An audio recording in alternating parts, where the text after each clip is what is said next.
Hello, everybody, and I'm going to do a quick 10-minute overview of GA4 today for you. I'm going to try to keep it as short as possible, mainly because most of the overviews that I have seen in the walkthroughs have been either way too lengthy and in depth, or haven't really given the right amount of context and information to the viewers. So let's quickly get into it. First off, I have pulled up two tabs here. These are both for the demo account that anybody can access. If you just Google demo account for analytics, you'll be able to get a link to their e-commerce store. Now, Google does sell some stuff online, hats, shirts, coffee mugs, basic things like that with their branding. And so that is what you have access to here through analytics. Now, today what I have here is the sunsetting UA, Universal Analytics version that I wanted to show first, and then I'm going to go over to GA4 here in just a moment. So the way that the Universal Analytics page is set up by normal standards is that you have your menu on the left, then you get your homepage with your basic numbers, active users, and a bunch of sections here with different stats. Now, that's pretty normal. You can customize these to be whatever you want. And there's a lot here, as you can see. They even go as far as to have their ad campaigns at the bottom. And they've really optimized this analytics account, obviously, to also include the revenue and the products that they have here. Now, we compare that over here to the GA4 version.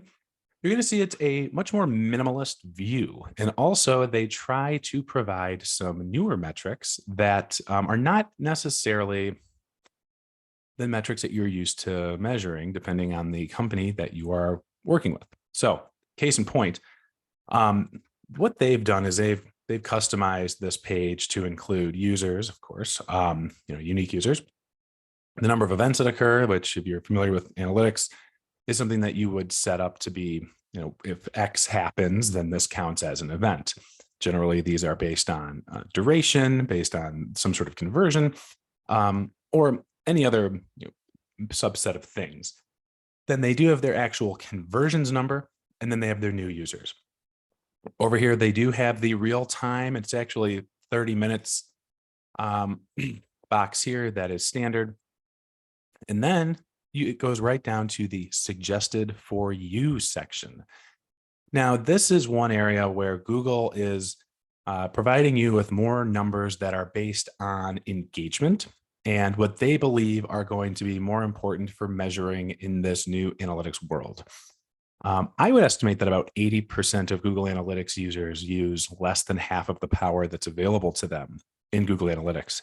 Even people that are certified in Google Analytics are often stymied by the fact that they don't have the tools available or necessary to really take advantage of analytics at full capacity. And that means they don't have access to, they might not have an ads account. They might not have any access to the code in their website.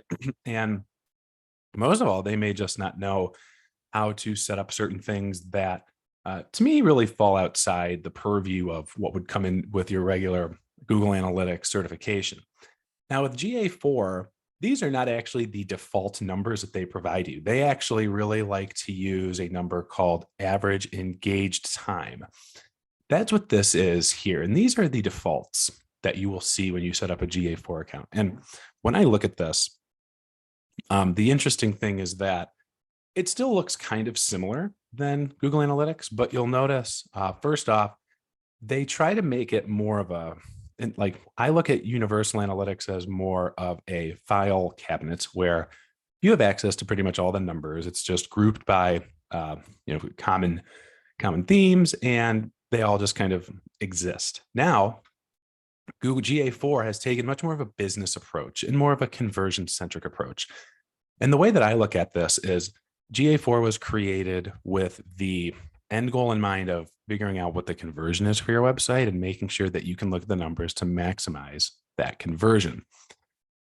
When I look here, I see users, new users, okay, average engagement time, which if you just hover here on the little question mark, you get a definition for what it is, which doesn't give you much. And then the total revenue. Now, again, Google Analytics isn't going to figure out total revenue alone. You're going to have to enter in the dollar value of these, of everything that's on the site, specifically really for online stores. But then also you're going to see on the left side, the menu has changed. And you really only have two sections: life cycle and users, which I think is actually a better breakdown compared to the universal analytics version. But if you look at the life cycle, you're going to look at acquisition, engagement, monetization, and retention, which to me is kind of the Google version of awareness, interest, action, and loyalty. I know I left out one stage of the old ADA funnel there, but four of them are here. And the way that I look at it a little bit more is that underneath each one, you see a lot of the same stuff as before. You have your basic, where people come from, what their first channel is, and then where they land. You have your engagement numbers, what pages they go to, where they are, where it is that they convert.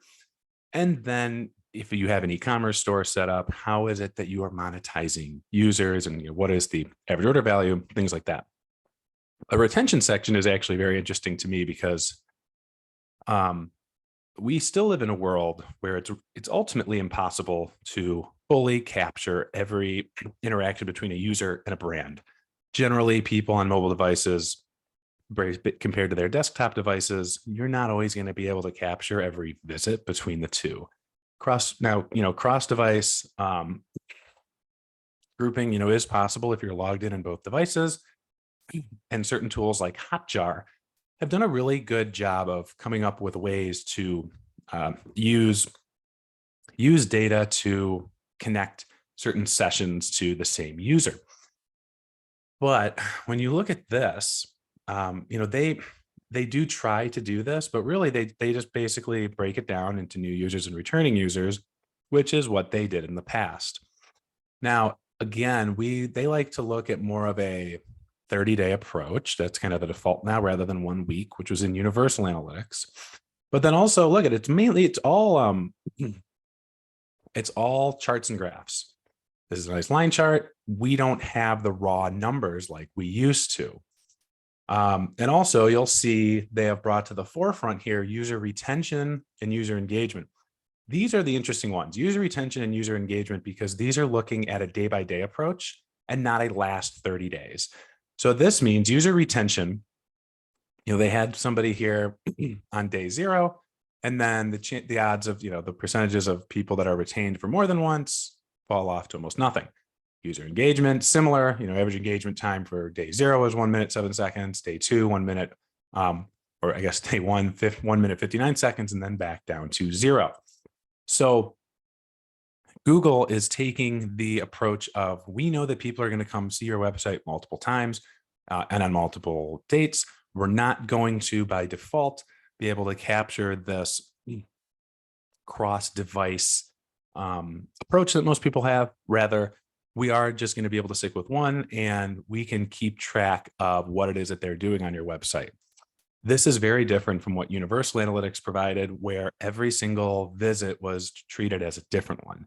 Now they are looking at individual people, the unique data that kind of makes up a single user, and groups them together so that you can see what it is that people are doing each time that they're on your website, and looking at the similarities, the differences, and what ultimately will lead to monetization. Now, if you look at user data, similar, where you have demographic data, overview, details, what it is that they're using, tech overview, tech details, that's stuff like the different phones that they're using, browsers, things like that. But then I don't have access to this, but library is where you see kind of everything else that comes in here. So big change here in that the menu is more based on life cycle. You don't have access to every single number kind of at a glance. It's not a file folder. It is now based on business applications. You can still do all the same stuff. There's nothing in GA4 that you didn't have in Universal Analytics. You just need to be able to pull them in together, and you can create, you can add comparisons, you can break down your users, user data. You can even get those automated insights that UA had over here. You can see site speed issues, like things that they saw were anomalies. But when I look at this more, the other thing that I like to do is looking here on the very left side. You'll see they don't have this over here in Universal Analytics. They have it over here on the far side. You have a new opportunity to explore and create completely new templates and more exportable pieces of data and reports. And it's interesting because this is different than reports. Reports is really just you looking at the numbers, kind of like similar to Universal Analytics. Explore is where you can create something new, finding some new insights. And then from there, you see a nice visualization, and then you can take that and export it or share it with others. And just to summarize here, the number one thing here is that Google Analytics is taking greater approach to data visualization, the way that I look at it. You could create reports in the past, but you had to go to Data Studio. You had to use a totally different platform within Google, and it was a little bit more time consuming and a lot more work. Now, the data visualization components of Google Analytics have all been boiled down into GA4. And by default, you see a lot more visuals, graphs, charts than the raw numbers that you saw in the past. This to me is really nice, but GA4, in order for you to really take advantage of it, will require a good amount of setup and configuration to make sure that your site is going to get access to all of the great data and rich content that GA4 can offer. I'll cut it there. I know I didn't hit everything that I wanted to hit, but to me, those are that's the big overview, and hopefully you'll be able to use GA4 to your advantage here in the near future.